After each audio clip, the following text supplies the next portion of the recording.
Salah satu yang menjadi perhatian dalam polemik dugaan ijazah palsu Jokowi adalah bentuk font yang digunakan.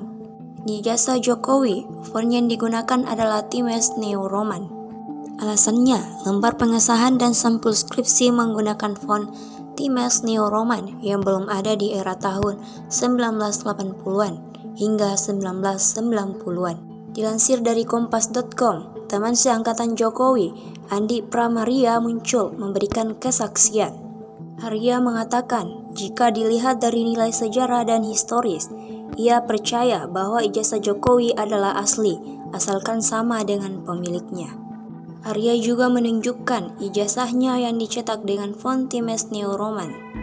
Terkait font, mantan Kepala Dinas Kehutanan dan Perdagangan Provinsi NTB itu menjelaskan, sebagai mahasiswa pada saat itu, mereka hanya menerima ijazah tanpa bisa protes mengenai jenis huruf yang digunakan.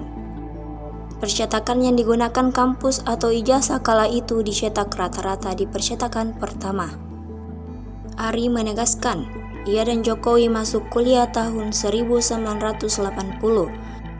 dan diwisuda di Fakultas Kehutanan UGM secara bersamaan pada 19 November 1985. Ia juga menegaskan bahwa tidak bermaksud membela Jokowi, namun ingin menginformasikan bahwa dirinya adalah teman kuliah Jokowi, tapi tidak bisa memastikan kepastian keaslian ijazah mantan presiden itu.